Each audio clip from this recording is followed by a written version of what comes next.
Well, today? The American papers are all abuzz about that nomination to the Supreme Court of Sonia Sotomayor. I'm not sure if that's the correct pronunciation, but she's the first Hispanic American to be nominated to the Supreme Court.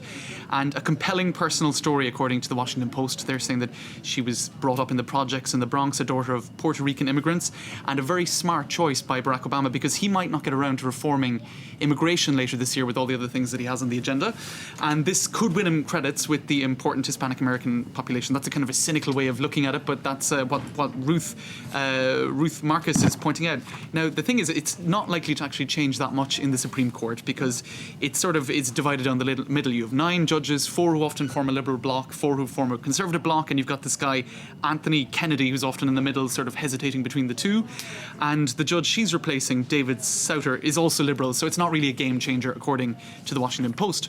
Now, in El País, they're saying that they're welcoming the fact that for the first time, a representative of the most vibrant and growing minority in the country takes her place in the Supreme Court. So that's obviously from an Hispanic perspective. It says that the large Democratic majority in Congress should see her nomination concerned. So that is the discussion, some of the discussion in the international press about that nomination to the Supreme Court. Okay. Our favourite world leader, Silvio Berlusconi, once again making headlines. Yes, Repubblica in Italy, that is the paper that has sort of mounted this huge opposition to him over this story of 18-year-old Noemi, whose birthday party he attended in Naples. And they published 10 questions on the 14th of May surrounding this whole fiasco, and which they say he hasn't really responded to. Now, in today's paper, they are picking up on the international coverage to this, and they're talking about Libération here in France, which is asking, is this the Italian Monica Gate?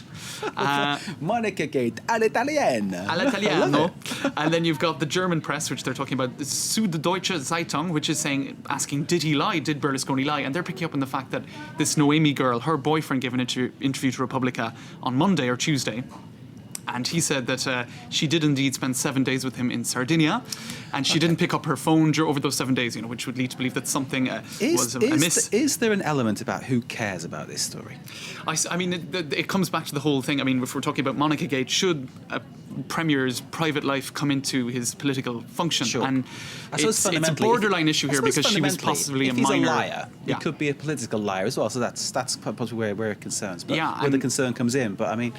And they're talking about, in the Spanish press, Republica picks up on this as well, they're saying there's a question of moral rectitude and is he fit for the position that he holds, You've got a gross story next about a Canadian governor. Yeah, she's the representative of the Queen, no less, in Canada, and she ate a raw seal's heart at an Inuit feast on Monday last. Now, the imagery, of course, of the Governor-General in a black tracksuit kneeling over a seal carcass caused a little bit of a stir amongst animal rights activists.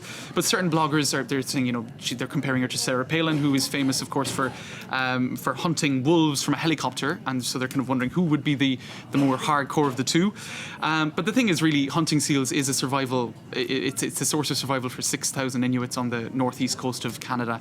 And she was actually just showing politeness and doing the right thing in sharing in the feast. So, I mean, what choice did she have, really, if she was being invited to a feast, only to partake? I hear what you're saying. It does sound gross, though, doesn't it? I mean, it's one of those things. It wouldn't be for me. What can I say? It wouldn't be for me. It does sound gross. Okay. Now, coming back to the Champions League, you were just off the phone there with Alexis Massarelli in Rome, but we have it on the front page of L'Equipe as well. And they're talking about the fact that you have Messi for Barcelona and Ronaldo for Manchester United, arguably the 2 best players in the world right now.